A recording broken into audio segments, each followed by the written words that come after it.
Hi மக்களே, எல்லாம் எப்படி இருக்கீங்க? நான் இன்றைக்கி படித்ததில் ஒரு சுவாரஸ்யமான விஷயம் இருந்தது. அது உங்ககிட்டலாம் ஷேர் பண்ணலான்னு சொல்லிட்டு தான் இந்த வீடியோ மேக் பண்ணியிருக்கேன். ஸோ அது என்ன விஷயம் தெரிஞ்சுக்கிறதுக்கு முன்னாடி நம்ம சேனலை சப்ஸ்கிரைப் பண்ணாதவங்க சப்ஸ்கிரைப் பண்ணிக்கோங்க. பக்கத்தில் இருக்க பெல் ஐக்கானையும் ஆன் பண்ணி வச்சுக்கோங்க. அப்போ தான் நம்ம போடுற வீடியோஸ் உங்களுக்கு ரீச் ஆகும். ஓகே, வாங்க வீடியோக்குள்ளே போகலாம்.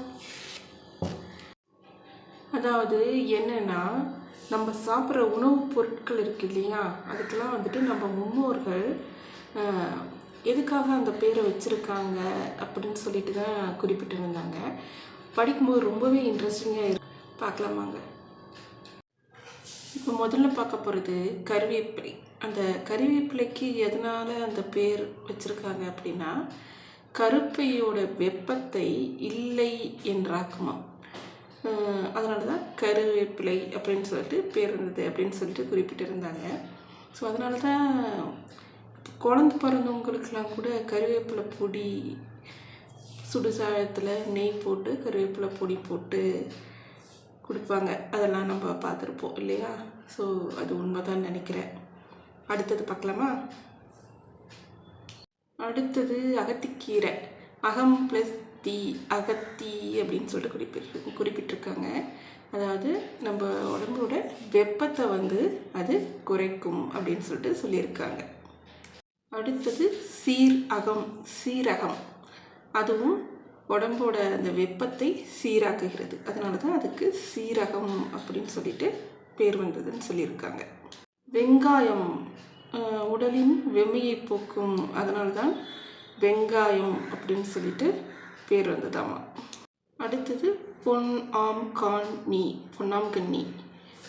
கீரை இருக்கு இல்லையா, அதுதான். ஸோ பொன்னாங்கண்ணி கீரையை சாப்பிட்டோம்னா உடல் பொன்னாகும், அதை காணி அப்படின்னு சொல்லிட்டு குறிப்பிட்டிருக்காங்க. அடுத்தது பார்த்திங்கன்னா கரிசலாங்கண்ணி. ஸோ எல்லாருக்குமே தெரியும். எண்ணெயில் கரிசலாங்கண்ணியை போட்டு காய்ச்சி அதை தலைமுடிக்கு தேய்ச்சி வந்தால் முடி கருப்பாகுங்கிறது அதுதான் குறிப்பிட்டிருக்காங்க. இதை விட சூப்பராக ஒன்று இருக்குது பாருங்க. உருளைக்கிழங்கு இருக்கு இல்லையா, அந்த உருளைக்கிழங்கை முதல்ல ஊருக்குள்ளே கொண்டு வராங்களாமா. கொண்டு வரும்போது அந்த கிழங்குக்கு பேர் கிடையாது இல்லையா. ஸோ அந்த மூட்டையை கழட்டி கொட்டினோடனே உருளையாக உருண்டு ஓடிச்சாமா. அது பார்க்குறதுக்கு கிழங்கு மாதிரி இருக்குது. அதனால் அது உருளைக்கிழங்கு அப்படின்னு சொல்லிட்டு வச்சுட்டாங்களாமா. அடுத்து பார்த்திங்கன்னா மிளகாய்க்கு எதுக்காக அந்த பேர் வந்துச்சு அப்படின்னு சொல்லிட்டு பார்த்திங்கன்னா, இங்கெல்லாம் முதல்ல மிளகாயெல்லாம் கிடையாது. அது இறக்குமதி பயிர் தானா. முதல்லலாம் இங்கே பயன்படுத்தினது மிளகு மட்டும்தான் காரத்துக்கு பயன்படுத்தி இருக்காங்க. இப்போ புதுசாக இது வந்தது, மிளகுக்கு பதில் இதை பயன்படுத்தினாங்க. அப்போ மிளகுக்கு பதில் வந்த காய், அதனால் மிளகாய் அப்படின்னு சொல்லிட்டு வச்சுட்டாங்களாமா அதுக்கு பேரை. இப்படி எல்லா விஷயமே ரொம்ப இன்ட்ரெஸ்டிங்காக இருந்ததில்ல. இதே மாதிரி இன்ட்ரெஸ்டிங்கான விஷயம் வேறு படித்தா சொல்கிறேன். ஸோ அதை நான் சொல்கிறது உங்களுக்கு தெரியணும் அப்படின்னா முதல்ல நம்ம சேனலை சப்ஸ்கிரைப் பண்ணிவிட்டு நோட்டிஃபிகேஷன் ஆன் பண்ணி வச்சுக்கோங்க.